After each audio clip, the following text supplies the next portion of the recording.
Hey, good morning. What's your name? Good morning. My name's Lorraine. Lorraine? Yeah. How old are you, Lorraine? I'm 35.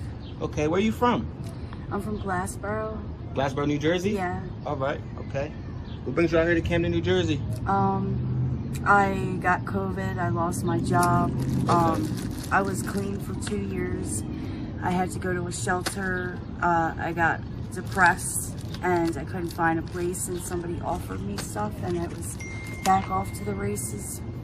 Okay. When did you start? How old was you when you first started using? 27. 27. Yeah. Was there any gateway drugs? Percocet.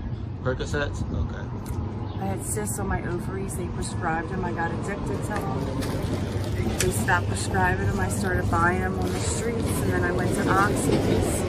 Okay. And then I was sick from those, and then I went to heroin because it was cheaper. I had a house, I had bills. So basically, you have prescribed medication, Yeah. but they stopped giving it to you. Yeah. So And I got addicted. you went out to self-medicate, basically. Yeah. I hear that story so many times, man. That happens to so many people. Yeah. How was your childhood? It was okay. I was adopted. Oh, okay. My real family, I came from a good family. My real family was better than the one I was adopted by. So, Wow. yeah. When did you go through adoption? Like what age was you? Did you remember? Was you old enough to remember your old I age? was 9 when I You was got 9. adopted. So you got some memory about it. Yeah, I know my mom and my dad. Well, when you was with your adopted family, did you have any contact with your? Yeah, I had Okay. contacts. My brother, my sister. My brother's an addict too, and my sister is fighting addiction as well. Okay. She has a nice house now. Her boyfriend keeps her with, so she's lucky. So your sister got addiction, but her boyfriend keeps her together, basically. Yeah. Is he an addict too? Her boyfriend? Yeah. Yeah, but it's not that bad. Do you have any kids? Yeah, I have 2. My daughter's 23. She lives in Virginia. My son's 19. He goes to college. He's in Mount Laurel with his grandparents. But Wait, what's that about your son? he's 19. He goes to college and he's working. Thank God. Okay. I didn't want him to be like me. I told my daughter to wait to have kids. I was 17 when I had her. Do you have grandkids? No. Thank God, not yet. So your kids actually doing well. Do they still keep in contact with you? Yeah. That's what's They up. don't know that I relapsed, though. I don't want them to know. That's gonna hurt their feelings. Yeah, my fiance passed away 2 years ago. Mm-hmm. I found him.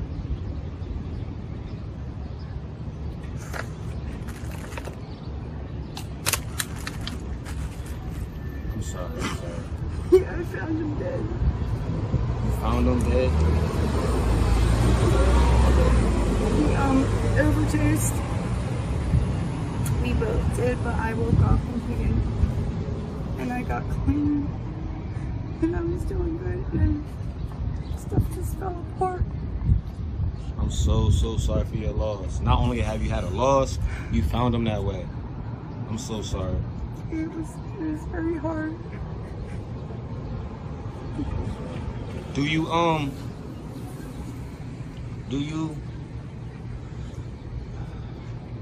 I'm sorry. Was he using drugs as well? Yes, he was. Fentanyl. Because when I used to do it, it was heroin. Fentanyl is like 10 times stronger than heroin, and we weren't used to it. And they're putting trank in it. Okay. It's like a horse tranquilizer, and when you do it, you fall out and you don't wake up. Okay, so the fat killed him. Yeah. They're putting trank in it. It's called trank. Trank in it. Trank. Guys, leave them alone, man. A lot of people are going off of them. A lot of people. We all know somebody that passed away off of Everybody I them. grew up with, half of them are dead because of it. Because of it. Yeah. Are you using them 2 substances now? Yeah, fentanyl and Cocaine? It don't scare you after, like, you know, what happened with your yeah, fiance? it scares me, but I'm just depressed. I gotta get myself together. Okay. I do. Yeah. Especially with your kids, you know. Yeah. You said they would be hurt if they found out that you relapse, right? They would really be hurt if you're gone, if you're out of here. Yeah. You're not living anymore. that will really crush them, you know? Yeah, I know. You gotta fight the hard fight. I know. I gotta get back on some oxygen. I wasn't on anything. I was doing great. Meditating. Okay. It worked better than anything I've ever done, meditating. Meditating? Yeah, I was meditating and crystal healing and doing chakra work. Yeah. And I did a 360. And I did good, and I went to Virginia and got myself straight, came back out here, and it's just been bad luck. Right. I was working, doing good. I rented from a guy. I got COVID. I lost my job when I was in the hospital. He took my clothes and packed my stuff up and took it to my sister's. Really? Yeah. He illegally did some stuff, but it was my fault from jumping into it too fast. And I let things get the best of me. You did. You did. Get back to meditation. That helped last time. It can help again. Yeah. I'm telling you. It's about the mind. You know? Can you describe Camden, New Jersey for me? Devil's Playground. The Devil's Playground? Why is that? Because it's everywhere. The energy, it's in the air. It's just not good. People here are not friendly. You have to keep your guard up. It changes you. It changes your personality. And the guys, they'll be quick to put their hands on you. I almost got murdered. Really? How did that happen, if you don't mind me asking? I was being stalked. I didn't know it. I was standing here, and there was a girl on the other side. A lady with a van came. She had a dark sun hat on, and she said, that way. And the girl was like, did you see that? And I said, yeah. And she went that way. And then I was standing here, and by this fence, there was a black guy. He was watching me, and I was watching him watch me. I was right here at this corner. And once he saw that I saw him, he popped up and he started walking, and I could just tell by his body language, it looked like he was coming at me. He walked up to me. He was like, do you want to do something? And I was like, what do you want to do? And he's like, I don't care. And it just didn't sound right. And he's like, let's get off the street and go somewhere safe. This is the safest place to be. I said, no. And once he reached the curb, he started running that way. Next thing you know, there was a white car circling, and he parked. I got in, and he kept asking me if I had a son. I had a son. He was Puerto Rican, and he spoke with like broken English, like he was from Puerto Rico. Okay. We drove, it was like drizzling that day, and he took me to an underpass. He said, get out of the car. I was like, it's raining. So I got out. We crossed the tracks, and there was a big field with grass like this high. There was a mattress in the field with plastic over the bed. And he told me to bend over, and I said no. And he said, bend over, and I was like, no. And I went to walk past him, and he put his hand out. He had a t-shirt wrapped around his knuckles, and he took it out, and he started to strangle me from the front. I couldn't breathe. I peed myself, and I just got the strength, and I just dug his face, and then I punched him real hard. And he got off me. He was like, I'm sorry, I pay. I was like, no screaming. He strangled me so hard, I had ligature marks around my neck for about 3 weeks, and I couldn't talk for 2 weeks. And the retina in my eyes popped. It was red. And he was still following me. Wow. I'm so sorry. I got away, but he must have done it before.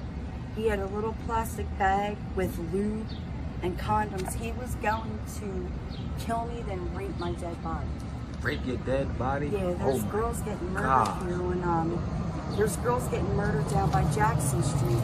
A pregnant girl was stabbed to death just a couple weeks ago. I heard about that. Yeah, it happens a lot. It happens a lot. I'm so sorry. Yeah. I'm happy you're still alive to tell your story. You might So- save somebody from, Yeah, dealing with that same thing. Are you still working the street corners? right now, yeah. Do it put fear in you, though? Yeah, right now I numb myself with drugs to be able to even do it. So like you still work the street corners, but you numb yourself with drugs to forget about the tragic thing that almost happened to you.